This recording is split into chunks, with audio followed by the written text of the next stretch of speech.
तो जब भगवान के अनुशासन से रुद्रगणों ने सती जी को वहाँ पहुँचा दिया है, सभी लोग फिर इधर उधर अपना यज्ञ देखने लगे, अतिथि सत्कार इत्यादि होने लगा। ठीक है, भोजन भंडारा चल ही रहा है, यज्ञ में सब बैठे हुए थे। और भगवती सती अपने घर में गई हैं, अपनी माता से मिली, अपनी बहनों से मिली। तो दक्ष प्रजापति का इतना प्रभाव था, आज की भाषा में कहें तो इतना खौफ था, दबंगई थी कि भगवती सती जो त्रिदेवियों में से एक देवी है, कितना बड़ा पद है उनका। इंद्राणी इत्यादि का जो पद है वो तो स्वर्ग पर है ना, लेकिन ये तो महादेव जी की पत्नी है, तो कितना बड़ा पद है इनका, लेकिन फिर भी किसी ने सम्मान नहीं किया। दक्षत्रा सका हो न सन्मानी, जिनके दर्शन के लिए देवता लालायित रहते थे कि एक बार जिनका दर्शन हो जाए, ऋषि महर्षि जिनके दर्शन के लिए मंत्र जप जप के बूढ़े हो गए, ऐसी सती जी जब गई हैं तो उनका सत्कार क्यों इन लोगों ने नहीं किया? दक्ष प्रजापति के डर से। तो फिर भी सती जी ने कुछ प्रतिक्रिया नहीं दी, माता से मिली। प्रसूति जी उनकी माँ हैं, स्वयंभू मनु की पुत्री प्रसूति से दक्ष प्रजापति का विवाह हुआ था, तो बहुत प्रेम से मिले। और भी जो बाकी बहनें थीं वो सब मिली। तो बहनें जब मिली हैं तो क्या कहते हैं गोस्वामी जी की, भगनी मिली बहुत मुस्कुराता। बहनें मुस्कुराते हुए मिली हैं, तो दो भाव से मुस्कुराहट हो सकती है, एक तो सम्मान से कि अरे बहुत अच्छा, और एक व्यंग से, हाँ आ गई है, कार्ड नहीं मिला, निमंत्रण नहीं गया, और लगता है पति से भी कुछ आजकल बन नहीं रही, इसकी अकेले आई है, तो एक व्यंग के भाव से भी मुस्कुरा सकते हैं कि हम लोग तो देखो अपने पति से और परिवारों से युक्त होकर आए हैं, इसके पति देखो अकेले भेज दिए, अपने नहीं आए, और वो भी आई है तो बिना निमंत्रण के आई है। तो कुछ बहनें व्यंग की दृष्टि से मुस्कुरा रही हैं और कुछ अच्छे भाव से भी कि अच्छा है सती, कम से कम चलो तुम तो आ गई, अब महादेव जी नहीं आए इसका तो हम सबको खेद है, एक खले की बात, लेकिन क्या कहें यहाँ बात बिगड़ जाती, वो नहीं आए ठीक हुआ, लेकिन कम से कम तुम आ गई, एक सम्मान से भी कुछ लोग मुस्कुरा रहे हैं। तो बहनों के मिलने में कुछ मिश्रित भाव था, लेकिन माता जो है बहुत प्रेम से मिली। सादर भले ही मिली एक माता, केवल माता मिली है तो उनके व्यवहार में कोई कपट नहीं है, बिल्कुल वात्सल्य है, निर्मल प्रेम है उनका। दक्ष प्रजापति ने कोई हालचाल नहीं पूछा, बल्कि सती जी को देखकर उल्टा उनका शरीर तपने लगा, एकदम चिढ़ गए दक्ष प्रजापति, बिल्कुल मानो लगा कि उनको उठा के बस हवन कुंड में कोई बैठा दिया हो, इतना तपने लगा उनका शरीर। दाक्षायणी गता तत्र यत्र यज्ञो महाप्रभ आगतां च सतीं दृष्ट्वा सिकनी माता यशस्विनी। और सिकनी भी दक्ष प्रजापति की पत्नी का ही पुनर्जन्म हुआ था, असिकनी के रूप में, यहाँ सिकनी ही नाम आया। अकरोदादरम तस्या भगिन्यश्च यथोचितं नाकरोदादरम दक्षो दृष्ट्वा तामपि कंचन नान्योपि तद्भयात् तत्र शिवमाया विमोहितः। दक्ष प्रजापति ने भी सत्कार नहीं किया और भगवान शिव की माया से विमोहित अन्य सभासदों ने भी दक्ष के भय के कारण सती जी का सम्मान नहीं किया। तो सती जी अपने कुल कुटुंब से मिलनी, फिर सोची थोड़ा यज्ञ मंडप भी दर्शन कर लें, कैसा बना है, क्या क्या विधि व्यवस्था है, यज्ञ गए हैं तो यज्ञ मंडप भी जाना है, पवित्र स्थान है, वही तो केंद्र है यज्ञ का, तो यज्ञाग्नि का दर्शन भी बड़ा पवित्र माना गया है। तो सती जाय देखे हु तब जागा कतहु न दीख शंभु कर भागा। भगवान महादेव जी का बहुत स्थानों पर प्रयोग होता है, जैसे आप जब कलश इत्यादि की स्थापना करेंगे तो कलशस्य मुखे विष्णु कंठे रुद्र समाश्रिता मूले तुष्यतो ब्रह्मा मध्य मातृगणा स्मृता, ये सब मंत्र हैं। भगवान विष्णु मुख में, भगवान रुद्र कंठ में, उसका जहाँ गोलाई है कलश की, जहाँ मौली इत्यादि लपेटते हैं, और ब्रह्मदेव नीचे और बीच में मातृका गण होते हैं, ये सब मंत्र हैं। तो कलश में भी देख रहे हैं कि मध्य भाग में रुद्रदेव का न्यास नहीं हुआ है, ये प्रतिष्ठा भी अधूरी है। मतलब जहाँ जहाँ शिव जी का जो स्थान है, वास्तुमंडल में स्थान है, नवग्रह मंडल में अधिदेवता प्रतिदेवता इत्यादि में भी पूजन होता है, फिर ईशान कोण के दिक्पाल के रूप में भी पूजन होता है, बहुत स्थानों पर शिव जी का रुद्र कलश रखा जाता है। क्षेत्रपाल मंडल में पूजन होता है, सरतोभद्र में भी पूजन होता है, एकलिंगतोभद्र में भी है, गौरी तिलक में भी है, बहुत जगह है शिव जी का स्थान। कहीं एक जगह भी तो पूजन करो भाई, लेकिन कहीं भी शिव जी के नाम से एक बेलपत्र अक्षत एक आचमनी जल भी सती जी को नहीं दिखा। मतलब ऐसा प्रतीत हुआ मानो वह यज्ञ बाकियों की पूजा करने के लिए नहीं, अपितु शिव जी के तिरस्कार करने के लिए किया गया है जानबूझकर। तो तब चित चढ़े वो जो शंकर कहे वो, अब जाकर इनको ये बात समझ में आई है कि हमको शिव जी क्यों आने से मना कर रहे थे।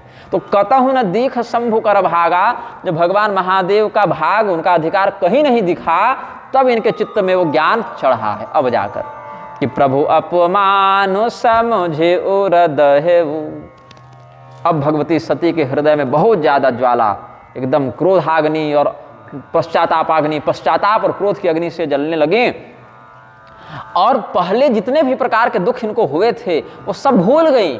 लेकिन ये दुख जो है इतना, मतलब बाकी दुख के बाद मरी कहाँ थी सती जी, प्राण नहीं त्यागी थी ना, मतलब वो दुख कम से कम सहन कर ले रही थी। ठीक है बहुत कष्ट था लेकिन फिर भी झेल रही थी किसी प्रकार से, लेकिन ये तो झेला नहीं गया इनसे, यहाँ तो शरीर ही छूट गया। और शिव जी ने कहा भी था कि मरणाद, क्या कहते हैं, मरणाधिकम तथा, मरण से भी अधिक लगेगा तुमको वो कष्ट, यहाँ तो झेल भी ले रही हो कम से कम। तो पति के द्वारा परित्याग हो जाने के बाद भी सती जी कम से कम शरीर बचा कर रखी, वो कष्ट झेलती रही, लेकिन पति का अपमान नहीं झेल पाई। ये होता है पतिव्रता का लक्षण। आजकल जैसे नहीं कि डाइवोर्स दे के एलमनी में आधा लपेट लिए, ये पतिव्रता का नहीं, असाध्वी का लक्षण है, साध्वी का नहीं। भगवती का नाम क्या है, सती साध्वी भव प्रीता भवानी भव मोचनी, आर्या दुर्गा जया चाद्या त्रिनेत्रा शूलधारिणी, ये सब ना भगवती का नाम है। तो एकस्य दुःखस्य न यावदन्तं गच्छाम्यहं पारमिवार्णवस्य तावद्वितीयं समुपस्थितं मे छिद्रेष्वनरथा बहुली भवन्ति। एक कोई नाविक था, वो समुद्र को पार करने के लिए नाव पर बैठा, समुद्र पार है। अब समुद्र पर जब बैठा, नाव पर जब बैठा समुद्र पार जाने के लिए, तो बीच में क्या हुआ कि बहुत ज़्यादा तूफान आने लगा, ऊंची ऊंची तरंगें उठने लगी। तो तरंगों की ऊंचाई से कुछ नाव में जल बाहर से आ गया, तो उसने क्या किया, पात्र को उठा के जल फेंकने लगा। तब तक इधर से क्या हुआ कि पात्र को जब वो उठाया तो पैर पर दबाव पड़ा, तो पैर जिस पटरे पर पड़ा उसका वो जो कील है, उसकी कील निकल गई, पटरा ही धंस गया, तो पूरा इतना बड़ा गड्ढा हो गया नाव में। तो बोला कि जब संकट आता है तो बहुत प्रकार के अनर्थ एक साथ लेकर आता है। तो सती जी यही सोचती हैं कि पाछिल दुख न हृदय अस व्यापा, जस यह भयउ महापरितापा। महान कष्ट, परिताप, प्रताप नहीं है यहाँ, परिताप है, ऐसा ताप जो चारों ओर से सती जी को जला रहा है। आग सेक रहे हैं तो अग्रे वहनि पृष्ठे भानु, धूप तापो तो पीठ की ओर से और आग सेको तो सामने से सेको, लेकिन सती जी का जो ताप है वो चारों ओर से है, अभितः परितः सर्वतः, इस प्रकार का उनका ताप है। तो यद्यपि जग दारुण दुख नाना, सबते कठिन जाति अवमाना, समुझि सो सति ही भयउ अति क्रोधा, बहुविधि जननी किन्ह प्रबोधा। संसार में सब कष्ट आप झेल लीजिएगा, लेकिन जिससे सच्चा प्रेम करते हैं उसका अपमान कभी नहीं झेल पाइएगा। और स्वजाति का अपमान, स्वजन का अपमान सज्जन व्यक्ति नहीं झेल पाते। दुर्जन तो अपने ही भाई को माथा काट दे रहा है। रावण क्या था, भाई ही था ना विभीषण जी का, बाली क्या था, भाई ही था, और एक भाई भरत जी भी थे, कुल कुटुंब परिवार की दृष्टि से भाई ही थे, और कौन से सगे भाई थे। ऐसे लोक व्यवहार से देखें तो सौतेले भाई थे, लेकिन उन्होंने जो व्यवहार किया सो सगा भाई नहीं कर पाएगा। आज नहीं, उस युग में भी नहीं कर पाते थे।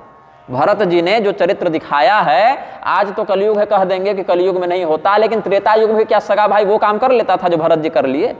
नहीं। तो भैया जिसको निभाना है ना, वो सौतेला होकर भी सगा से बढ़ के निभा दे और उसका चरित्र पवित्र हो जाएगा। और नहीं तो जिसको नहीं निभाना है ना, वो बाली जैसा सहोदर भी होगा तो पटक के पीट के और घर से निकाल देगा और पत्नी और राज्य भी छीन लेगा। तो जो सज्जन होता है वो स्वजन का तिरस्कार, स्वजन का अपमान नहीं सहन कर पाता है। तो सती जी के हृदय में बड़ा क्षोभ हुआ, बड़ा क्रोध भी है, कष्ट भी है, अपमान भी है, विविध प्रकार के मिश्रित भाव हैं। तो माता जी ने देखा कि सती बड़ी व्यथित है, तो बहुत समझाया है कि छोड़ो ना सती, उधर क्यों जा रही हो, तुम आई हो, अच्छे से रहो, खाओ पियो, प्रसाद लो, फिर घर जाओ, उधर मत ध्यान दो। उनको सब लोग समझा समझा के थक गए हैं।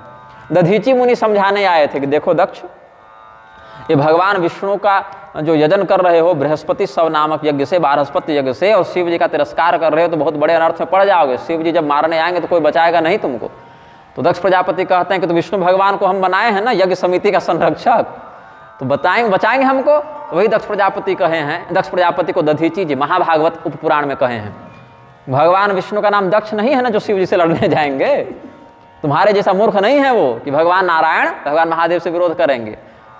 तो जिस समय वो बचाने आएंगे तो हम भी देखेंगे कैसे बचाने आते हैं तुमको, कितना बढ़िया संरक्षक हैं। तब दक्ष को बड़ा क्रोध हुआ और उन्होंने कहा इस अधम ब्राह्मण को हमारे राज दरबार से बाहर निकाल दो। तो अच्छी बात अगर आप किसी को कहिएगा, मार्गदर्शन दीजिएगा, और अगला व्यक्ति मार्गदर्शन का अधिकारी नहीं होगा तो क्या कहेगा, अपनी विद्वता हमको मत दिखाओ, ज्यादा पांडित्य मत दिखाओ, जो कह रहे हैं सो करो और नहीं तो निकलो। और ऐसा व्यक्ति कभी उद्धार को प्राप्त नहीं कर पाता है। कड़वी लगेगी बात, क्योंकि वो चिकित्सा है तो कही जा रही है, लेकिन उस कड़वेपन का आस्वादन औषध समझकर करना चाहिए। सोचना चाहिए कि ये व्यक्ति जो कह रहा है ये हमारा मित्र है कि शत्रु है। मित्र है तो कठोर क्यों कह रहा है, दुर्भावना से कह रहा है कि सद्भावना से, चिंता से कह रहा है। हमको कठोर वचन बोलने वाले लोग नहीं हैं, लेकिन हम सोचते तो हैं ना कम से कम कि भाई हित के लिए कह रहा है कि तिरस्कार के लिए कह रहा है। हित के लिए कह रहा है तो उसको स्वीकार करना चाहिए, और तिरस्कार के लिए कह रहा है तो उसका प्रतिकार करना चाहिए। तो वो एक बार सोचेगा तो व्यक्ति, लेकिन जब विनाश काल आता है, अवश्यम भाविता आती है, तो उतना भी नहीं सोचता है। धिग्जीवितम शास्त्र कलोज्झितास्य धिग्जीवितम चोधमवर्जितस्य धिग्जीवितम व्यर्थमनोरथस्य धिग्जीवितम ज्ञाति पराजितस्य। 4 व्यक्तियों के जीवन को शास्त्र ने धिक्कार है ऐसा कहा। क्या कहते हैं? शास्त्र की कलाओं में जो उलझ के रह गया उसको धिक्कार है। बताइए ये कैसा धिक्कार है? शास्त्र का तो अनुसरण करना चाहिए। तो तात्पर्य यह है कि शास्त्र तो बहुत से लोग पढ़ते हैं, लेकिन उनके वचनों को याद करने के बाद भी उसके सार को पकड़ के विरक्ति भाव को धारण करके उद्धार की ओर बढ़ नहीं पाते हैं। दयानंद सरस्वती शास्त्र नहीं पढ़े थे का? पढ़वे किए थे, तबे तो बवंडर खड़ा किए, लेकिन उनसे लाभ क्या हुआ? वर्णाश्रम का विमर्दन किए, अतिरेक किए, पाखंड का प्रवर्तन कर दिए। तो शास्त्र पढ़ लेना पर्याप्त नहीं होता कि पन्ना पलट लिए, श्लोक रट लिए तो उसका तात्पर्य भी हम समझ गए। तात्पर्य को समझकर ब्रह्म संसिद्धि करना ही शास्त्र की सफलता है। शास्त्र रावण ने नहीं पढ़ा था क्या? दुर्योधन नहीं पढ़ा था? शिशुपाल नहीं पढ़ा था? तो क्या लाभ हुआ उनके शास्त्र ज्ञान का? क्यों? क्योंकि शास्त्र के जो परम उपास्य हैं, शास्त्र के ज्ञान का जो परिणाम प्रकट होना चाहिए वो प्रकट नहीं हो रहा है। बीज तो धान का लगा रहे हैं, लेकिन उर्वर जलयुक्त भूमि में नहीं लगा रहे हैं। आप रेगिस्तान में छींट दे रहे हैं तो बीज जलेगा ही, नष्ट ही होगा। तो बीज का वह नाश करना हुआ, इसलिए धिक्कार कहा। जो केवल शास्त्र की कलाओं में उलझ के रह जाता है, उसके वास्तविक निर्णीत तत्व का चिंतन नहीं करता है। और यहाँ चाधम होना चाहिए ना, चोधम लिख दिए हैं। धिग्जीवितम चाधम वर्जितस्य। ऐसे व्यक्ति के जीवन को धिक्कार है जिसका बहिष्कार अधम व्यक्ति करते हो। अधम व्यक्ति भी जिसके साथ नहीं रहना चाहता, अधम व्यक्ति भी कहता है कि हम नहीं रहेंगे, इसको निकालो नहीं तो हम चले। ऐसे व्यक्ति के जीवन को धिक्कार है। अगर उत्तम व्यक्ति बहिष्कार करे तो अधम के साथ व्यक्ति रह जाता है। कि हम उत्तम के साथ नहीं रह सकते, वहां से बहिष्कृत हो गए तो अधम लोगों के बीच में रहेंगे। लेकिन जिसका बहिष्कार अधम लोगों ने भी कर दिया उसको तो धिक्कार ही है फिर कि तुम कैसे अधम थे भाई, कि अधम लोग भी तुम्हारे साथ नहीं रहना चाहते। और धिग्जीवितम व्यर्थ मनोरथस्य। जिसने अपने मन में कोई संकल्प किया हो और उसका सत्संकल्प पूर्ण न हो रहा हो उसको भी धिक्कार है। और अंत में क्या कहते हैं, जो बात यहाँ प्रभावी है कि धिग्जीवितम ज्ञाति पराजितस्य। अपने परिवार के द्वारा छल करके जिसको पराजित कर दिया गया हो उसको भी धिक्कार ही है, यदि वो प्रतिकार नहीं करता है, यदि वो संघर्ष नहीं करता है तो उसको भी धिक्कार है भाई, उसका भी जीवन व्यर्थ ही है। तो क्या कहते हैं भागवत का वचन देखिए, संभावितास्य स्वजनात् संभावितास्य स्वजनात् पराभवो यदा स सद्यो मरणाय कल्पते। प्रतिष्ठित व्यक्ति का यदि सज्जन व्यक्ति का, सद्गुणी व्यक्ति का यदि घर परिवार वाले ही पराभव कर दें, तिरस्कार कर दें तो उसके लिए वह मरण तुल्य ही है। तो शिव अपमान न जाय सही, हृदय न होय प्रबोध, सकल सभ ही हठि हटकी तब, बोली वचन सक्रोध। सती जी ने जब देखा कि हमारे आराध्य इष्ट पति और परमेश्वर परब्रह्म भगवान महादेव का तिरस्कार ऐसे निर्लज्ज वृत्ति का आश्रय लेकर, यज्ञ जैसे पवित्र कर्म की आड़ लेकर हो रहा है, घर में बैठ के गाली देते रहो ना जी, क्या दिक्कत है, दे ही रहे थे पहले, लेकिन यज्ञ जैसे पवित्र कर्म की आड़ में तुम शिवद्रोह कर रहे हो तो यज्ञ मर्यादा का भी तो विहिंसन किया ना उन्होंने, यज्ञ की भी तो निंदा हुई। इतने बड़े बड़े ऋषि महर्षि देवी देवता को बुलाकर शिव निंदा कर रहे हो और इनको विवश करके इनसे करवा रहे हो, ये ज़्यादा गंभीर अपराध है। तो पूरी सभा को डांटते हुए उन्होंने कहा है, और ठीक है देवी देवता वहाँ प्रत्यक्ष आए चाहे न आए, लेकिन जिस वेदी पर, जिस कलश पर जहाँ आवाहन हुआ है वहाँ तो यज्ञ भाग ग्रहण करने के लिए आते ही हैं। तो भगवान विष्णु इत्यादि और भी जितने देवता थे सबको एक साथ संबोधित करके सती जी ने फटकार लगा दी, आज नहीं डरूंगी किसी से। अच्छा बताइए, भगवान विष्णु ही श्री राम रूप में आए हैं, वैसा ही भगवान महादेव कहे थे कि जो छोटे भाई गोरे वाले हैं सो शेषनाग हैं और जो सांवले भाई बड़े वाले हैं सो नारायण हैं, इसीलिए हमने इनको प्रणाम किया है। लेकिन आज यहाँ भगवान विष्णु को भी टारगेट में आना पड़ा। आज सती जी कह दिए कि नहीं, आप अगर यहाँ पर आए हैं यज्ञ भाग लेने के लिए तो आपको भी मैं अपराधी समझूंगी। तो कहते क्या हैं, ततः संक्रुद्ध सा दक्षम निशंकम प्राहतानपि। बिना किसी शंका के, बिना किसी भय के सती जी आज भिड़ गई हैं।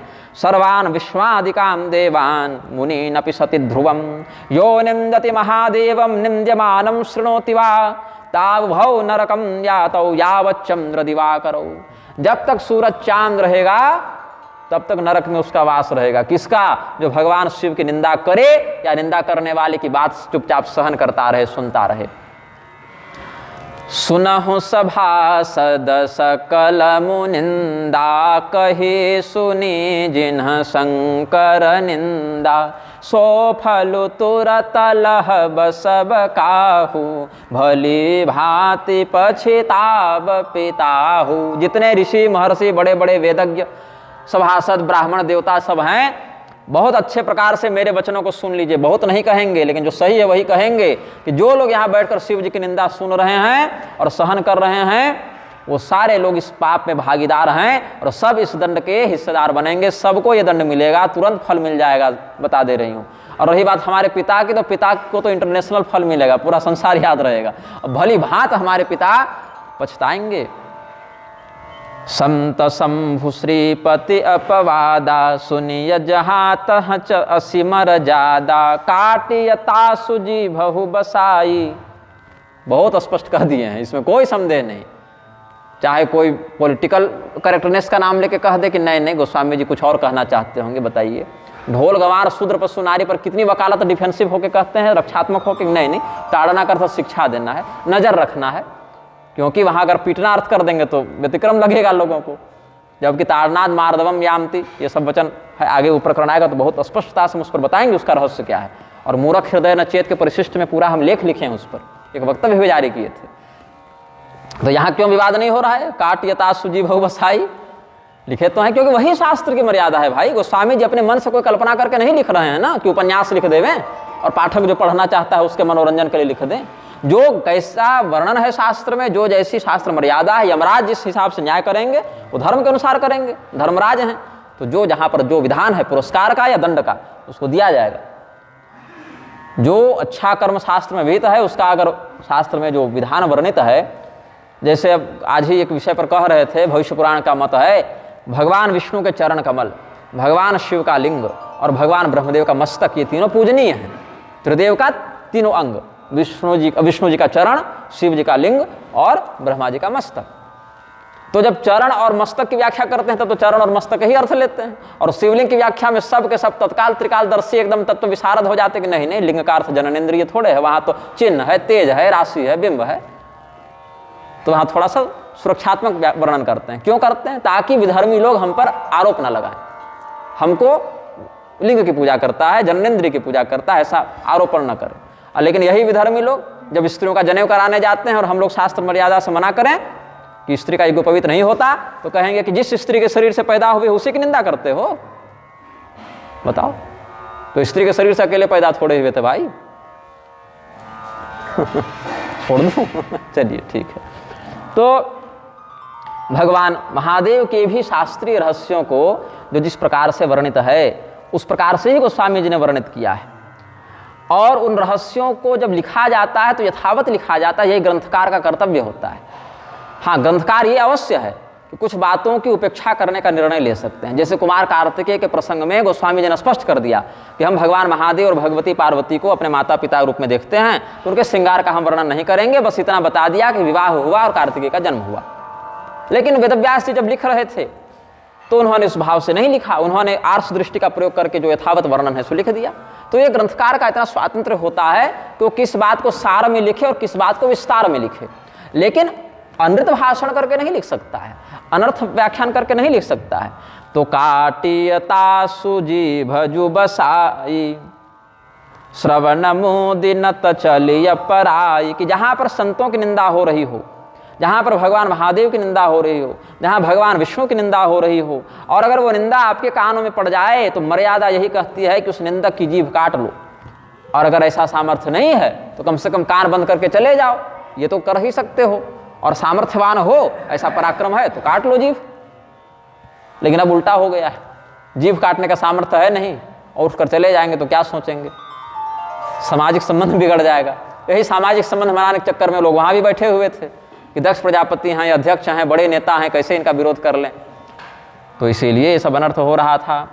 जगदात्मा महेश पुरारी, जगत जनक सबके हितकारी, पिता मंदमति निंदत तेहि, दक्ष शुक्र संभव यह देहि, तजिहं तुरत देहते ही हेतु, उरधरि चंद्र मौलि वृष केतु, अस कहि जोग अगणित अनुजारा, भयउ सकल मख हाहाकारा। यस्य लोके प्रियो नास्ति, यहाँ अवग्रह लगा है, तो यस्य लोके अप्रियो नास्ति, ये अन्वय करेंगे। प्रियश्चैव परात्मनः, चाहे प्रियश्च परमात्मनः, तस्मिन् न वैरे सर्वेस्मिन्, त्वां विना क प्रतीपकः। भगवान महादेव अवैर हैं, उनका किसी से कोई वैर नहीं है, और उनका कोई प्रिय भी नहीं है, कोई अप्रिय भी नहीं है। अपना पराया ये भेद जो है वो राग और द्वेष के कारण अनुभव होता है कि हमारा अपना है तो राग है उसमें, और मेरा पराया है तो कुछ द्वेष है उससे। और ये राग और द्वेष क्यों होते हैं? सुखानुसई राग, दुखानुसई द्वेष। सुख और दुख के अनुभव के कारण राग और द्वेष व्याप्त करते हैं। जहाँ सुख की अनुभूति होती है वहाँ राग का, और जहाँ दुख की अनुभूति होती है वहाँ द्वेष का। लेकिन भगवान महादेव सुख दुख से परे हैं, तो राग द्वेष से परे हैं, तो अपने पराये से भी परे हैं। तो जो भगवान महादेव राग द्वेष से परे हैं, जिन परमात्मा का कोई प्रिय और अप्रिय नहीं है, तो निर्वैर हैं, अवैर हैं, उन भगवान महादेव के प्रति आपके अलावा कोई ऐसा व्यक्ति नहीं है पिताजी जो वैर कर सके। एक आप ही ऐसे मूर्ख हैं, मंदमती हैं कि उनकी निंदा करते हैं। किम बहुक्तेन वचसा दुष्टस्त्वं सर्वथा कुहि, तदुद्भवेन देहेन।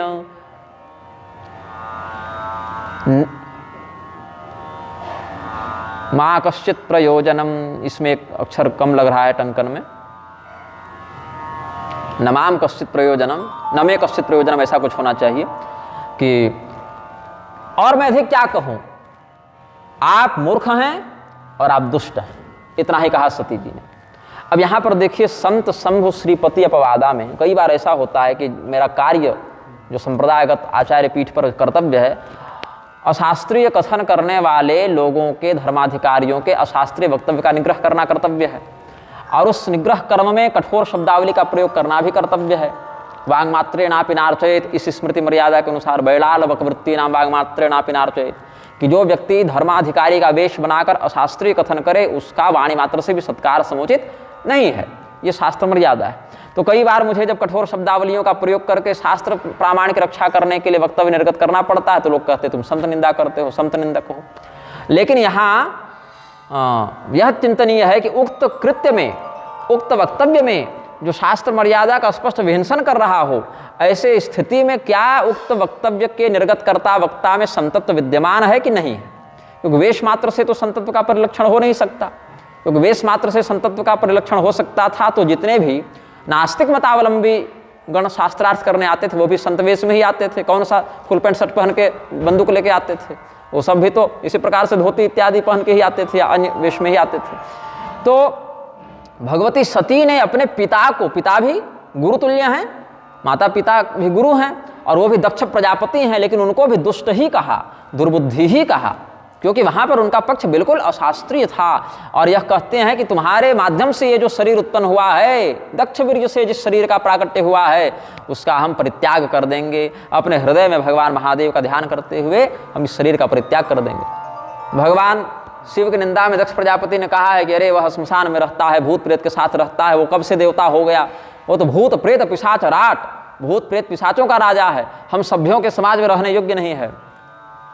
तो उसमें एक बड़ा सुंदर भाव है, थोड़ा श्लोक में विस्मृत कर रहा हूँ।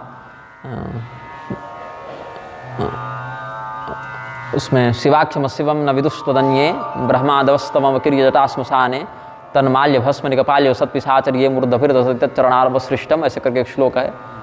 कोवा शिवाख्य कम्वा शिवाख्यम शिवम न विदुष्टन्ये, ऐसे एक श्लोक थोड़ा याद आ रहा है हमको, भागवत महापुराण का है कि क्या अच्छा है और क्या बुरा है ये केवल आप ही जानते हैं, क्या पवित्र है और क्या अपवित्र है ये केवल आप ही जानते हैं।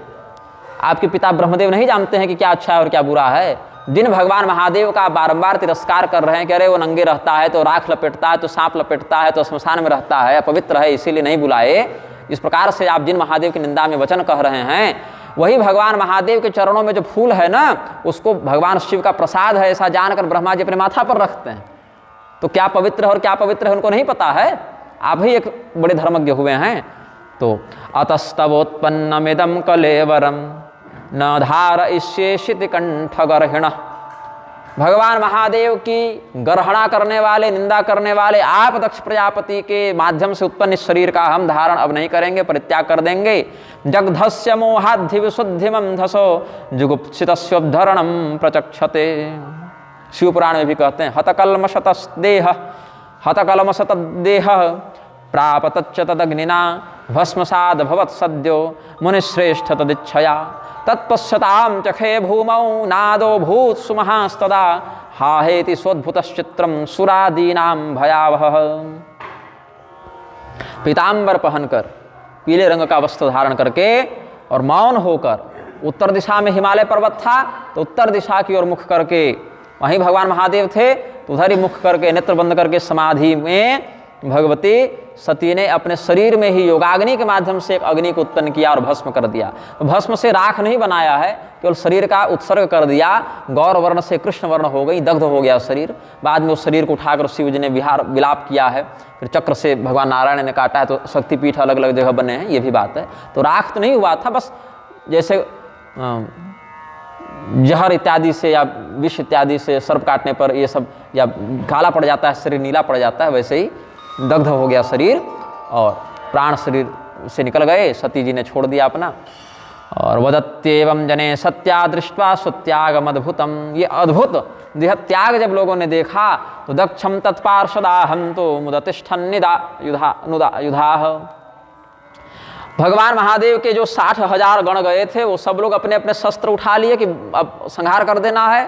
दक्ष प्रजापति के कुचक्र के कारण मैया सती ने अपने शरीर का परित्याग कर दिया। सती मरन सुनि शंभुगण लगे करन मख खीस, यज्ञ विधंस बिलोक भृगु रक्षा किन्हि मुनीस। वहाँ पर भृगु मुनि जो थे उन्होंने रक्षा की है यज्ञ की, इस यज्ञ की रक्षा करो, यही संकल्प है उनका। ऋभु नाम के देवताओं को बुलाया, वो ऋभु नाम के देवता चंद्रलोक से आए, अध्वर्यु के पद पर थे दक्ष प्रजापति के यहाँ ये भृगु जी। तो तेषामापततं वेगम निशाम्य भगवान भृगु यज्ञघ्नेन यजुषा दक्षिणाग्नौ जुहावः। अध्वर्युणा हूयमाने देवा उत्पेतुरोजसा, ऋभवो नाम तपसा सोमं प्राप्ता सहस्रशः। तैर्ललातायुधैः सर्वे प्रमथाः सह गुह्यकाः, हन्यमाना दिशो भेजो रुषद्भिर्ब्रह्म तेजसा। ऋभु नाम के देवता चंद्रलोक से आए और वही हवन कुंड से जलती हुई लकड़ियां निकाल निकाल कर रुद्रगणों को मारने पीटने लगे, भगा दिया।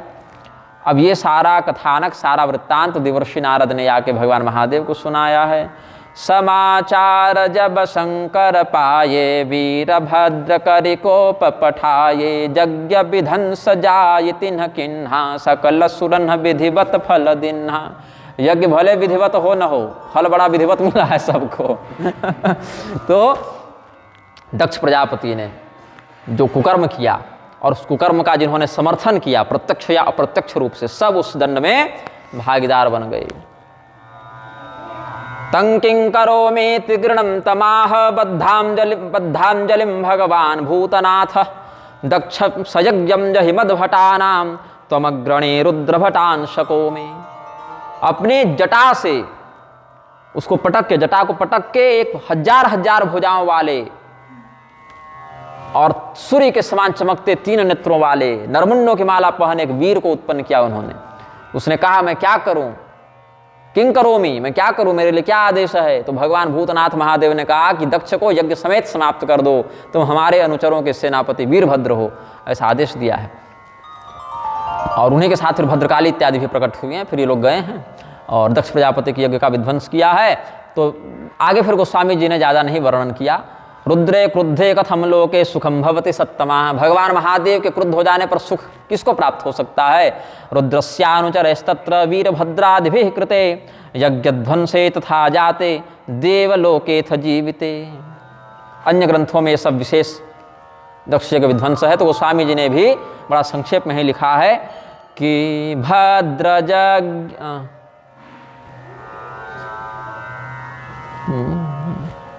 यहाँ भद्र लिख दिए हैं, यहाँ भई होगा ना, भई जग वेदे तदक्ष गति सोई जैसे कछु शंभो बेमुख कै होई। जिस प्रकार से शिवद्रोही की गति होनी चाहिए वैसे दक्ष की भी हुई, और ये बात पूरे संसार में प्रसिद्ध है, ये इतिहास सब जानते हैं, इसीलिए हमने इसको संक्षेप में कह दिया है। यह इतिहास सकल जग जानी ताते मैं संक्षेप बखानी। और यहाँ पर यह इतिहास सकल जग जाना और ताते में संक्षेप बखाना ऐसे लिखे हैं, तो यहाँ बखानी है, यहाँ बखाना है। अब भगवान नारायण से, भगवान विष्णु से यही वरदान मांगा है सती जी ने कि जन्म जन्म शिव पद अनुरागा। हम चाहे जिस भी अवस्था में जहाँ भी जन्म लें, हमें भगवान शिव के चरणों में प्रेम हो, ऐसा सती जी ने मांगा है। यस्मिन् जनः प्राण वियोग काले क्षणं समावेश्य मनः विशुद्धं निर्हृत्य कर्माशयमासु याति परां गतिं ब्रह्ममयोर्कवर्णः।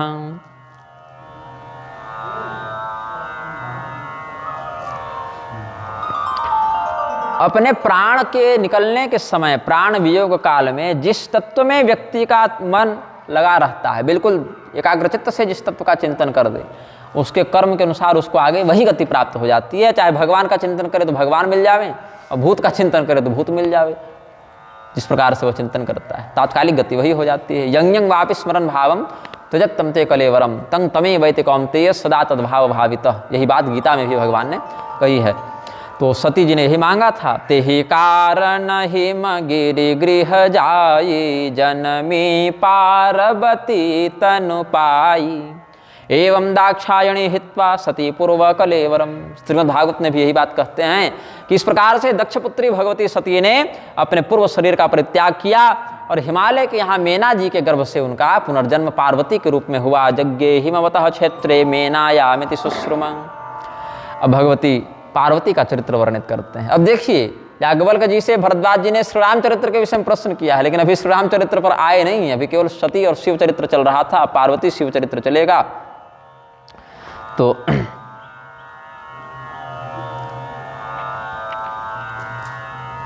जब ते उमा शैल गृह जाए सकल सिद्धि संपत्ति तह छाई जहाँ तह मुनिन्ह सुआश्रम कीन्हे उचित बास हिम भूधर दीन है। जब से भगवती उमा का, भगवती पार्वती का प्राकट्य हिमालय के यहाँ हुआ। अच्छा, उनका नाम पार्वती था, पर्वतराज हिमालय की पुत्री होने से पार्वती नाम था। अभी उमा नाम पड़ा नहीं था, लेकिन उमा शब्द से उन्हीं का लक्षण होता है, इसलिए ऐसा कह दिया गया। तो उमा कब नाम पड़ा है? जब वो तपस्या करने का निर्णय करती हैं कि हम जाएंगे जंगल, शिव जी की प्राप्ति के लिए तपस्या करेंगे, ऐसा वो संकल्प करते थे, उमा, ऐसा उन्होंने कह दिया। कि जैसे आजकल भी नहीं कहते हैं, ये आश्चर्य में, जैसे छत्तीसगढ़ में ए दद्दा ऐसे कह देते हैं ना लोग, तो वैसे उमा ऐसा उन्होंने कह दिया। तो यही उमा जो दो अक्षर थे उन्होंने पकड़ लिया, चलो मेरा नाम यही पड़ गया महाभागवत के अनुसार। तो ऋषि महर्षियों को पता चला कि साक्षात जगदम्बिका ने वहाँ प्राकट्य लिया है। तो ऐसे तो हिमालय बड़ा सुंदर, रमणीय, शांत, तपोवन, लेकिन और भी उसकी शोभा बढ़ गई। तो जो जो ऋषि महर्षि वहाँ नहीं भी रहते थे, वो सब भी आकर वहाँ आश्रम बना के तपस्या करने लगे, और सभी ऋषि महर्षियों को सम्मान पूर्वक हिमालय ने स्थान दिया है। श्रुत्वा तु मुनयस्तत्र विस्मयं परमं गताः दर्शनार्थं समाजगमुस्तस्थुः शैलेन्द्र पूजिताः।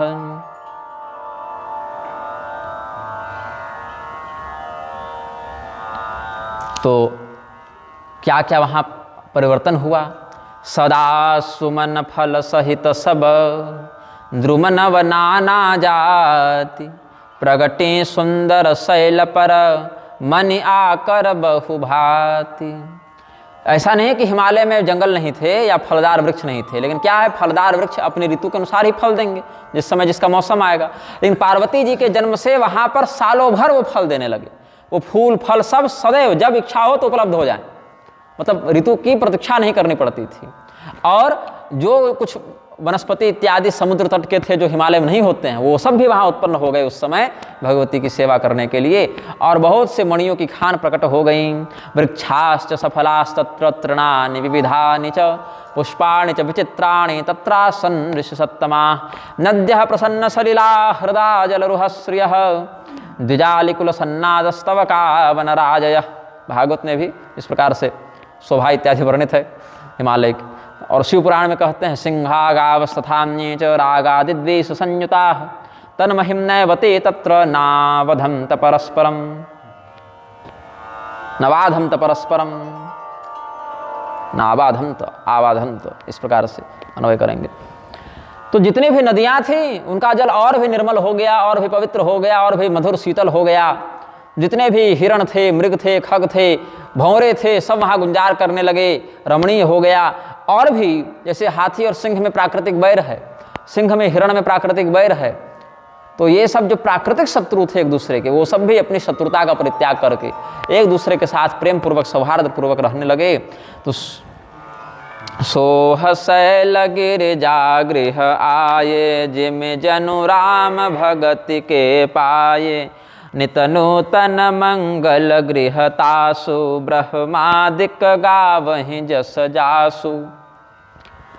ब्रह्मा जी इत्यादि जो बड़े बड़े देवता हैं वो भी हिमालय के सौभाग्य की सराहना करने लगे कि तुमने बहुत बड़ा कोई पुण्य किया होगा जो साक्षात भगवती का तुम्हारे यहाँ प्राकट्य हुआ है। समहेन्द्र हरि ब्रह्म वायु वह्नि पुरोगमा पुष्पवृष्टिम प्रमुचस्तस्मिस्तु हिमभूधरे। ब्रह्मा जी, विष्णु भगवान, वायुदेव, अग्निदेव, इंद्रदेव, सब बड़े बड़े देवी देवता हिमालय के ऊपर फूलों की बारिश करते थे कि हिमालय तुम कितने पवित्र हो, कितने सौभाग्यशाली हो, तुम्हारे यहाँ भगवती पार्वती का जन्म हुआ है। रोज नित्य नवीन उत्सव मनाए जाते थे। तब तक देवर्षि नारद उधर घूमते फिरते पहुँचे हैं। अवगम्यार्थमखिलम तत् आमंत्र नारद शक्रम जगाम भगवान हिमशैल निर्वेशनम। देवराजेंद्र के पास बैठे हुए थे उस समय देवर्षि नारद, जब ये सब घटना घटित हो रही थी, तो इंद्र से सलाह लेके शक्रम जगाम भगवान, फिर वहाँ पर इंद्र इत्यादि के साथ संयोग करके फिर हिमालय के पास गए हैं। नारद समाचार जब पाए कौतुक ही गिर गेह सिधाए। अनायास बिना परिश्रम के ही स्वेच्छा से देवर्षि नारद पहुँचे हैं। और वहाँ पहुँचकर क्या हुआ, निवेदिते स्वयं है में हिम शैलेन विस्तृते महासने मुनिवरो निशसादा तुरद्युति यथाहम चार्घ्यपाद्यम च शैलस्तस्मै न्यवेदयत्। शैलराज बड़ आदर कीन्हा पद पखारे बर आसनु दीन्हा। नारी सहित मुनि पद सिरु नावा चरण सलिल सबु भवनु सिचावा। निज सौभाग्य बहुत गिरि बरना सुता में बोली मेले मुनि चरना। आहू यजस्वतनयाम तदंघ्र्योस्ताम पातयत् पुनर्नत्वा मुनीशत्वामुवाच हिमभूधरः। सांजलिः स्वविधिं मत्वा बहुसन्नतमस्तकः। जब भगवान नारद हिमालय जी के यहाँ गए हैं तो हिमालय को बड़ा आनंद हुआ। तुरंत उनको बैठने के लिए सोने का सिंहासन ले आए। स्वर्ण सिंहासन पर देवर्षि नारद को विराजमान किया, उनको चरण धोकर सत्कार किया, आरती मंगल किया। और उस चरणोदक को अत्यंत पवित्र है, तीर्थ जल है ऐसा जानकर पूरे महल में छिटवाया है कि हमारा घर पवित्र हो जाए, ऐसा समादर किया है। बहुत प्रकार से अपने सौभाग्य का वर्णन किया।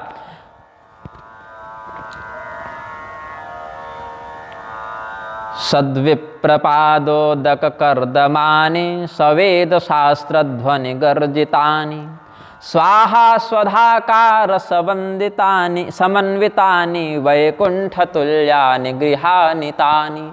ऐसे घर को वैकुंठ कहा जाता है जहाँ कुछ मंगलकारी तत्व वास करते हैं। उत्तम आचरण करने वाले ब्राह्मण का चरणोदक जहाँ पड़े, जहाँ प्राप्त हो जाए, जहाँ पर समस्त वेद शास्त्रों का नित्य पठन पाठन होता रहे, जहाँ पर यज्ञ इत्यादि अग्निहोत्र इत्यादि देवताओं के लिए स्वाहाकार से, पितरों के लिए स्वधाकार से हव्य कव्यादि का विनियोग होता रहे, वह घर घर नहीं होता, वह घर वैकुंठ हो जाता है, ऐसा आचार्यगण वर्णित करते हैं।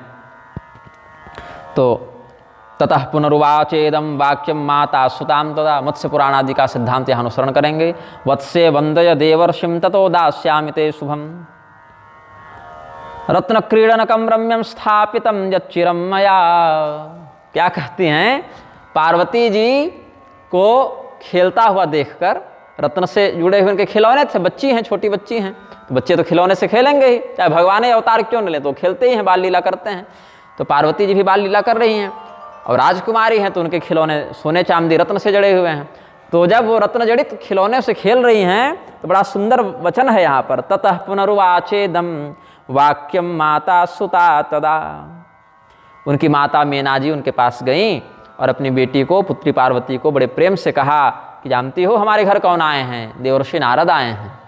तो पार्वती जी बोली तो हम क्या करें, भाई हम थोड़े अतिथि सत्कार करने में समर्थ, हम तो छोटे बच्चे, हम तो खेलेंगे। तो क्या कहती हैं, वत्से वंदय देवर्षिम ततो दास्यामि ते शुभम रत्न क्रीडनकम रम्यम स्थापितम यच्चिरम मया। तुमको पता है पार्वती, अरे ये सब खिलौने थोड़े उतने सुंदर हैं, ये तो पुराने हो गए, हम तुम्हारे लिए नया खिलौना लेकर आए हैं, उसमें बड़ा सुंदर सुंदर रत्न लगवा दिए हैं, लेकिन अभी नहीं देंगे, पहले जाके महाराज जी को जय करो।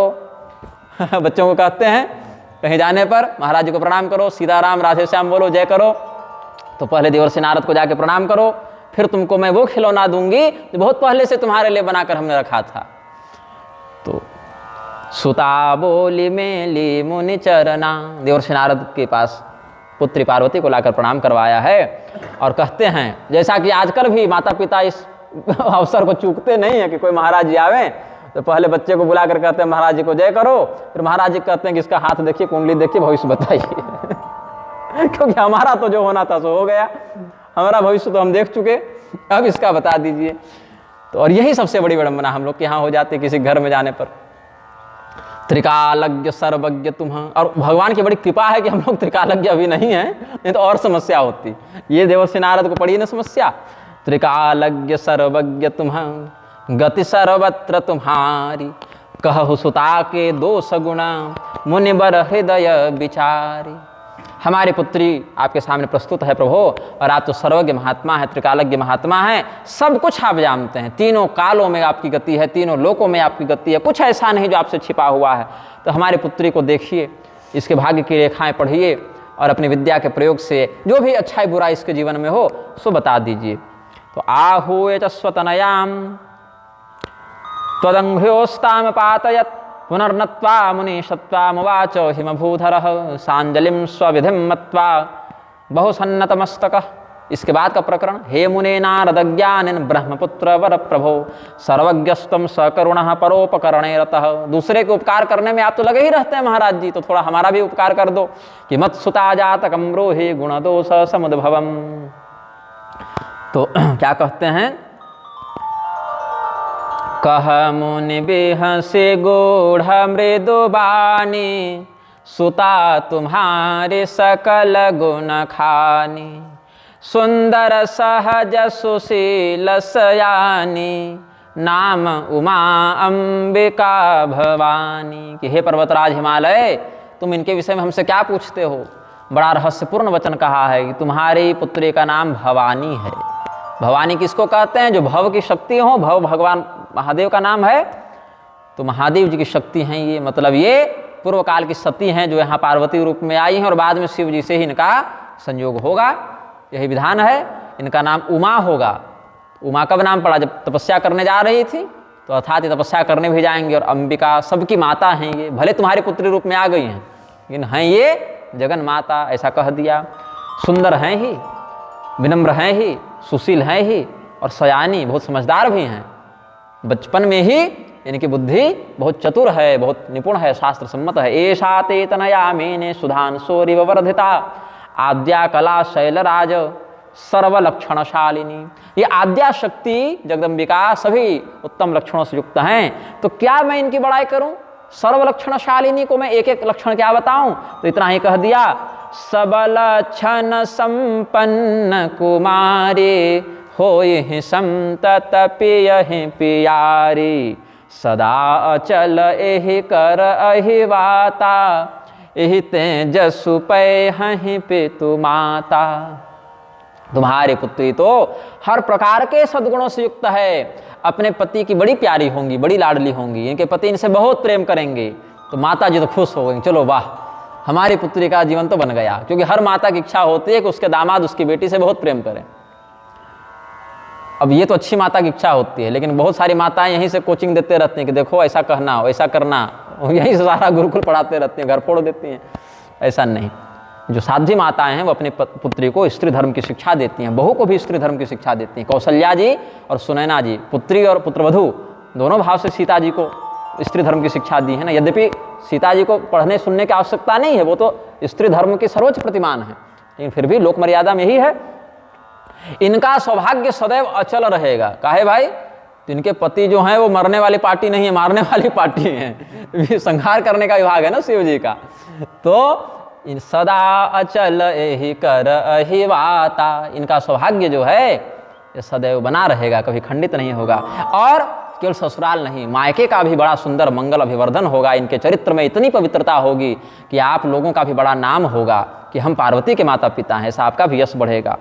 हो यह पूज्य सकल जग माही, एहि सेवत कछु दुर्लभ नाही, एहि कर नाम सुमिर संसारा, तिय चढ़ी है पति व्रत सिधारा। पातिव्रत्य का पालन करना बड़ा कठिन है, लगता है कि बिल्कुल तलवार पर चलने के समान है, लेकिन इतने कठोर व्रत का भी स्त्रियां पालन कर लेंगी अगर वो इनकी शरण में रहें, इनके चरित्र और उपदेश का अनुसरण करें, इनकी आराधना करें, इनकी पूजा करें, तो पार्वती जी की कृपा से उनका भी सौभाग्य अविचल होता है, उनका भी पातिव्रत दृढ़ रहता है। इसीलिए भगवती पार्वती जी की अर्चना सीता जी ने भी अपने विवाह से पहले की, रुक्मिणी जी ने भी की, और आज भी सौभाग्यवती स्त्रियों को या सौभाग्याकांक्षिणी स्त्रियों को पार्वती जी का सेवन, उनका पूजन वंदन करना चाहिए। स्वपते सुखदात्यंतम पित्रो कीर्ति विवर्धनी, महासाध्वी च सर्वासु महानंद करी सदा। सबों को आनंदित करने वाली, पातिव्रत्य के सर्वोच्च शिखर पर, महानता के शिखर पर स्थित ये आपकी पुत्री अपने पिता को भी, माता को भी आनंद और कीर्ति से युक्त करने वाली होंगी, और अपने पति को भी आनंद और कीर्ति से युक्त करने वाली होंगी। और कह दिया कि शैल सुलक्षण सुता तुम्हारी, सुनहु जे अब अवगुण दोई चारी, सुलक्षणानि सर्वाणि तत्सुताया करे गिरे, एका विलक्षणा रेखा तत्फलम शृणु तत्वतः। इस शब्द पर ध्यान दीजिएगा। तुम्हारी पुत्री के जो हस्तरेखा में हम बात देख पा रहे हैं तो हर प्रकार के सुंदर लक्षणों से युक्त हैं, कोई कमी नहीं है, लेकिन इसमें एक ऐसी रेखा दिख रही है जो बाकियों के हाथ में नहीं होती, और इसका बड़ा विचित्र फलादेश है, ये भी सुन लो। लेकिन जब सुनना तो ध्यान रखना कि तत्फलम शृणु तत्वतः, उस फलादेश के पीछे जो तात्विक रहस्य है उस पर भी चिंतन करना। तो क्या कहते हैं? अगुण अमान मातु पितुहीना, उदासीन सब संशय छीना, जोगी जटिल अकाम मना, नगन अमंगल बेख, अस स्वामी एहि कह मिलहि, परिहस्त असिरेख। इसके हाथ में जो पति वाली रेखा है वो थोड़ी विलक्षण है, विचित्र है। क्या कहते हैं उसमें? अगुण, गुण रहित होंगे, अमान, मान रहित होंगे, माता पिता से रहित होंगे, मान शून्य होंगे, उदासीन होंगे, घर परिवार से माने मतलब नहीं होगा, और योगी होंगे, बड़ी बड़ी जटाएं होंगी, नग्न रहेंगे, अमंगल वेश वाले होंगे। अब यही इसके पति होंगे, ऐसे लक्षण वाले, ऐसी हस्तरेखा कहती। अब सारा जो प्रसन्न भाव था मीना और हिमालय का सो तुरंत अवसाद में परिवर्तित हो गया। अरे पहले तो बड़ा सुंदर कहे कि अपने पति को बड़ा आनंद देने वाली होगी, पतिव्रता होगी, पति भी इनसे बड़ा प्रेम करेंगे, और इधर कहते हैं उदासीन सब संशय छीना। तो शिव निंदा का पाप नहीं लगा नारद मुनि को? नहीं लगा, क्योंकि तत्वतः तत्व दृष्टि से बात कर रहे हैं ना। तो क्या है? ऐसे अगुण, गुणहीन हैं, और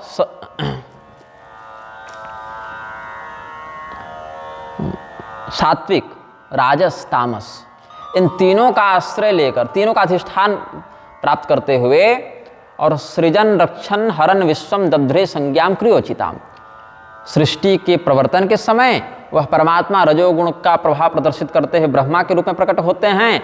वही परमात्मा इस सृष्टि की रक्षा करने के समय सत्व गुण के प्रभाव को प्रकाशित करते हुए विष्णु रूप में प्रकट होते हैं, और वही परमात्मा सृष्टि के संहार रूप क्रिया को करने के लिए तमोगुण के प्रभाव को दिखाते हुए शिव रूप में प्रकट होते हैं। यही रहस्य भगवान नारायण ने श्रीमद् भागवत में दक्ष प्रजापति को बताया है। जब शिव जी फिर प्रसन्न होकर सब ठीक ठाक कर देते हैं तो यज्ञ नारायण भगवान प्रकट होते हैं।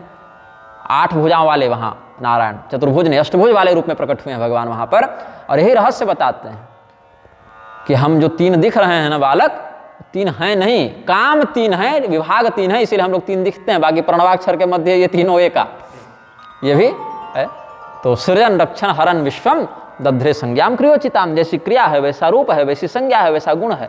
लेकिन इसके अतिरिक्त भी परमात्मा का जो निर्गुण रूप है वह भी ध्येय है। मतलब ऐसा नहीं है कि ब्रह्मा जी और विष्णु भगवान और शिव जी इन तीनों गुणों के प्रभाव को दिखाते हैं तो इनसे बंध गए, अपितु इनका गुणातीत भी रूप है जो निर्गुण रूप है, अगुण रूप है।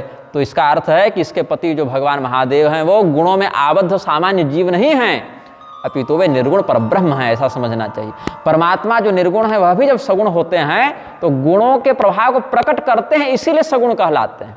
इसका अर्थ ये नहीं कि गुणों के द्वारा उनको विवश कर दिया गया है, ऐसा नहीं है, अपितु गुणों के प्रभाव को क्रिया में प्रकट करते हैं, मात्र इतनी बात है, इसलिए सगुण कहते हैं। तो ये निर्गुण ब्रह्म है।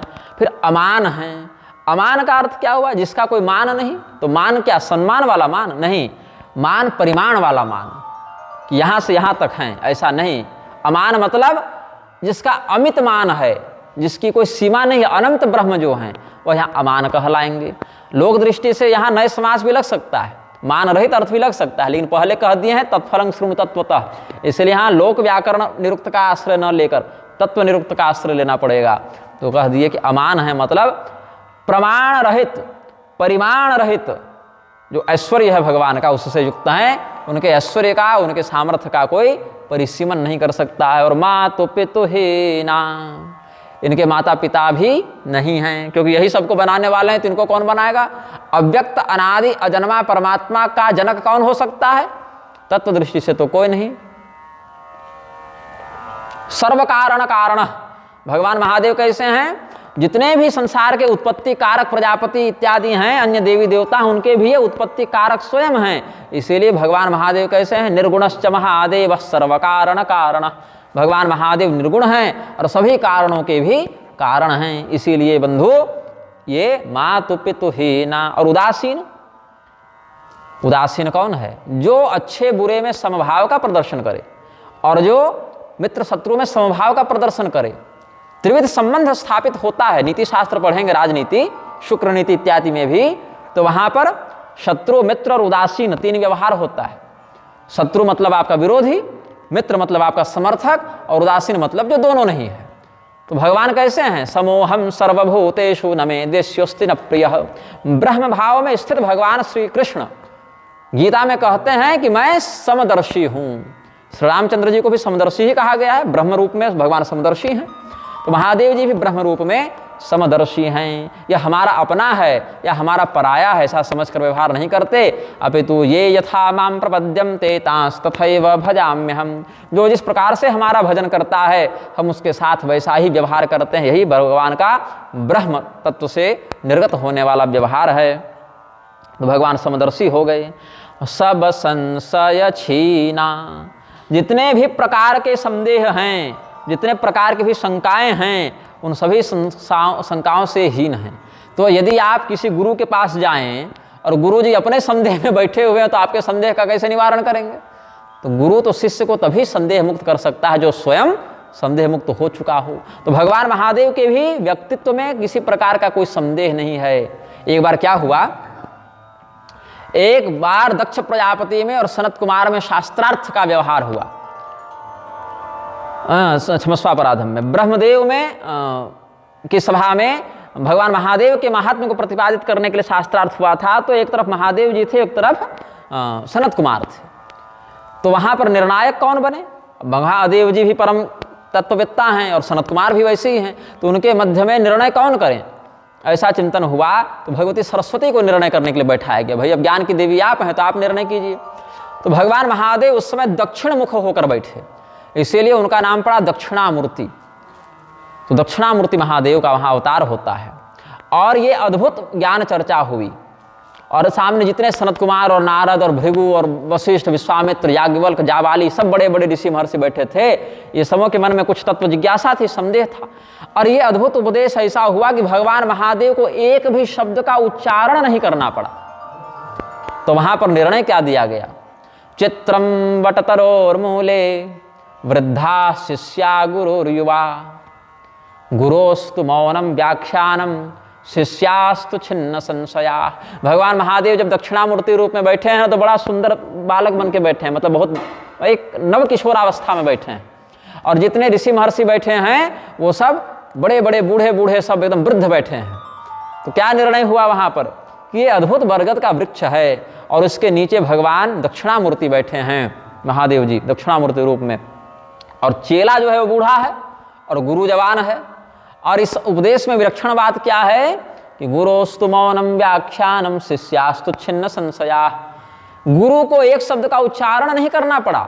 गुरु की कृपामयी दृष्टि में इतना प्रभाव है कि शिष्य पर जब वो करुणामय दृष्टि कर दिए, उस दृष्टि मात्र से शिष्य के संदेह चले गए और उनके हृदय में ज्ञान का प्रकाश आलोकित हो गया। ये भगवान महादेव तो जो स्वयं सब संशय छीना होंगे वही तो दूसरे का संशय छीनेंगे ना, निवारण करेंगे ना। ये भगवान महादेव के स्तुति में निर्णय दिया गया।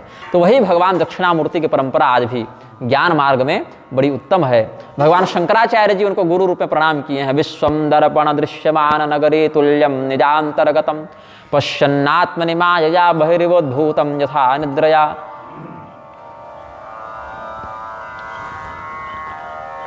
तो भगवान दक्षिणामूर्ति की स्तुति में दक्षिणामूर्ति अष्टकम का ये और भी दक्षिणामूर्ति स्तोत्र का विस्तार किए हैं शंकराचार्य जी।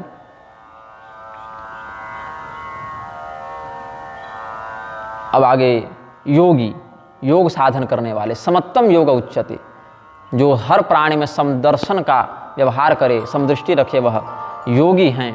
जटिल जटा धारण करते हैं, ऐसी दिव्य जटाएं हैं जिनमें समस्त संसार को कल्याण प्रदान करने वाली भगवती गंगा विराजित हैं, आह्लादक चंद्रमा विराजित हैं। ऐसी भगवान महादेव जटाजूट से युक्त हैं। अकाम मन, भगवान महादेव के मन में किसी प्रकार की कोई कामना नहीं है कि हमको ये मिल जाए वो मिल जाए। भगवान अकाम हैं, पूर्ण काम हैं, उनकी कोई कामना अपूर्ण नहीं है। ऐसे नगन हैं। योगी नग्नो गुणों कामी माता पितृविवर्जितः अमानो शिववेशश्च पतिरस्याह किलदृशः। यही शिव पुराण में कहे हैं देवर्षि नारद शिव जी के वर्णन में।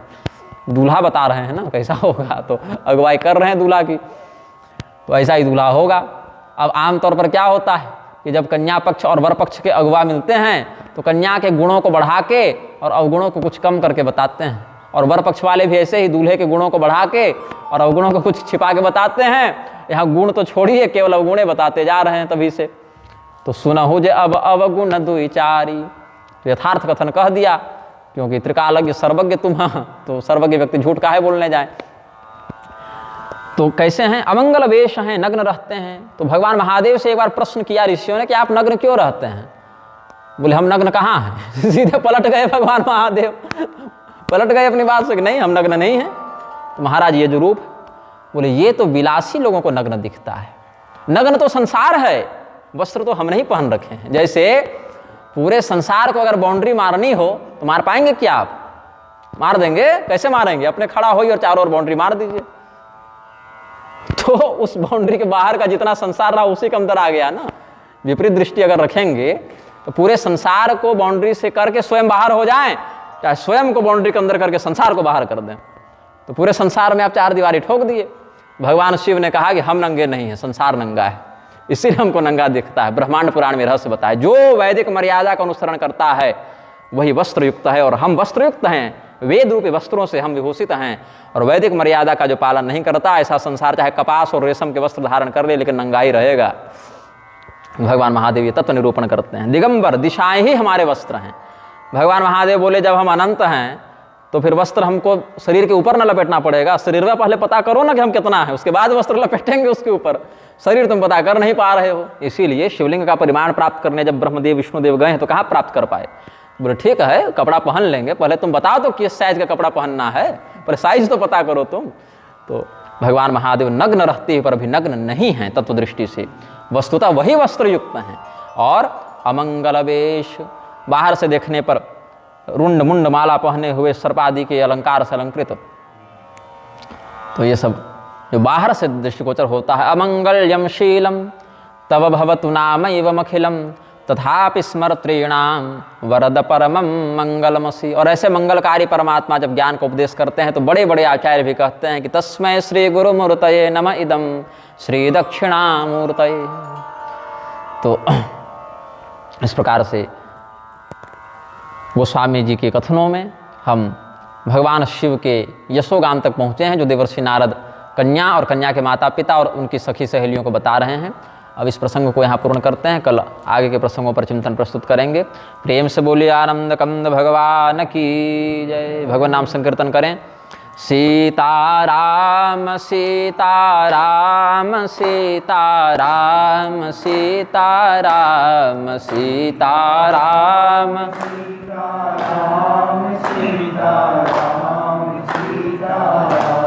राधे श्याम राधे श्याम राधे श्याम राधे श्याम राधे श्याम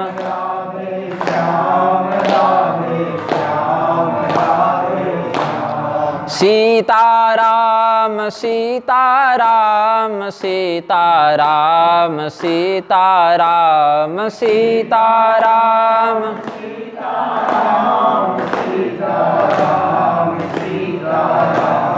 राधे श्याम राधे श्याम राधे श्याम राधे श्याम राधे श्याम